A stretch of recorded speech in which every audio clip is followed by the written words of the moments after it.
এই কিছু কিছু মেয়েদের বিশ্বাসঘাতকতার কারণে ছেলেদের মেয়েদের প্রতি একদম টোটালি বিশ্বাস থাকে না। বিশ্বাস থাকবে কিভাবে? যখন একটা ছেলে একটা মেয়ের কাছ থেকে ধোঁকা খায়, তখন অন্য একটা মেয়ে যে তার বিশ্বাস রাখবে সে এটা কীভাবে বিশ্বাস করবে? কারণ যে মেয়েটিকে সে বিশ্বাস করেছিল সে তো ভাবতো যে না, সে তার বিশ্বাস কখনোই ভাঙবে না। কিন্তু সেই মেয়েটি কিন্তু ভেঙে ভেঙে দিয়েছে অলরেডি।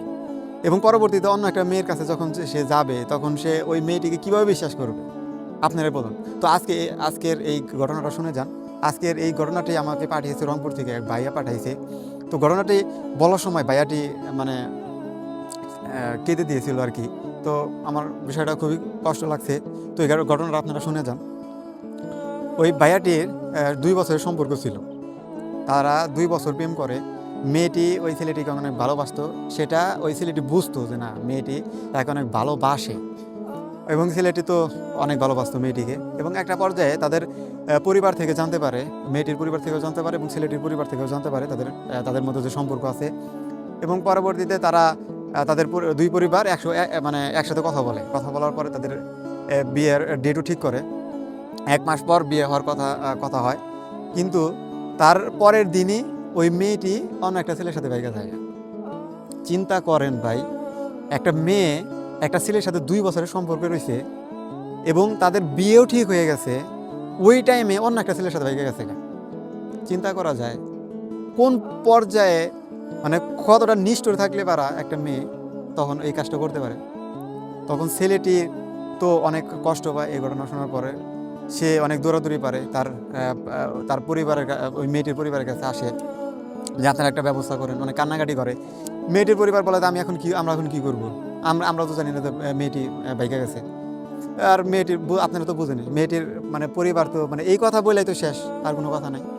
কারণ দেখেন, ওই মেয়েটি যখন ওই যে ছেলেটির সাথে বাইকে গেছে, ওই ছেলেটিকে যদি পরবর্তীতে নিয়ে আসে, তারা কি ওই মানে তখন ওই ছেলেটিকে মানে খেদাই দিব না? কিন্তু ওই ছেলেটিকে কিন্তু ঠিকই মাইনা নিব, ওই মেয়েকেও কিন্তু ঠিকই মাইনা নিব। কিন্তু মাঝখান থেকে ছেলেটি মানে কষ্ট পাইল। পরে ওই ছেলেটি ভাইয়া অনেক চেষ্টা করে, অনেক জায়গায় ঘুরে, অনেক মানে মেয়েটিকে খোঁজার চেষ্টা করে, আইনের সহায়তাও মানে নেওয়ার চেষ্টা করে। কিন্তু সে তো ওইখানেও কোনো সহায়তা পায় না। সে পাবে কীভাবে? কারণ ছেলেদের তো বিচার নেই, বুঝলেন না? এগুলো তো বিচার ছেলেরা পায় না। শুধু যে মানে মেয়েটির পরিবার থেকে বিচার পাইলো না, আবার আইনের সহায়তাও নিতে পারলো না, এই বিষয় যে এইটা তা না কিন্তু। সে দেখেন, তার যখন অন্য একটা জায়গায় বিয়ে হওয়ার কথা হবে, তখন সবাই কিন্তু জানতো যে তার একটা বিয়ে ঠিক হয়েছিল কিন্তু ভেঙে গেছে। তখন পরবর্তীতে যে মেয়েটির সাথে বিয়ে ঠিক হবে, তার পরিবার যখন জানবে যে ওই ছেলেটির অন্য একটা জায়গায় বিয়ে ঠিক হয়েছিল এবং বিয়ে হওয়ার আগেই ভেঙে গেছে, তখন তারা ভাববো যে না, ছেলেটির কোনো সমস্যা আছে। দেখেন, সব জায়গা থেকেই ছেলেটি কিন্তু অবহেলিত, সব জায়গা থেকে ভাই, মানে ছেলেরা কোনো জায়গা থেকে বিচার পায় না সঠিকভাবে। তো আজকের মানে কাহিনীটা আমার কাছে মানে একদম ভিন্ন রকম লাগছে, খুবই কষ্ট লাগছে। এরকম কাহিনী আমাদের সমাজে এরকম প্রায়শই ঘটে। আমি প্রত্যেকটা ভাই এবং আপুদের বলবো, আপনারা কখনোই এরকম করবেন না। যদি ভালোবাসেন তো মন থেকে বাসবেন, যদি না বাসেন তাহলে বাসবেন না। সাফ কথা। অভিনয় করার কি দরকার আছে বলেন? অভিনয় করার কি দরকার আছে? একজন মানুষকে কষ্ট দিতে কি আপনাদের খুব ভালো লাগে? তো দয়া করে এরকম কাজ কখনোই করবেন না। তো জানি না আপনাদের কাছে এই ঘটনাটি কেমন লেগেছে। যদি ভালো লেগে থাকে তাহলে অবশ্যই শেয়ার করতে পারেন এই ঘটনাটি।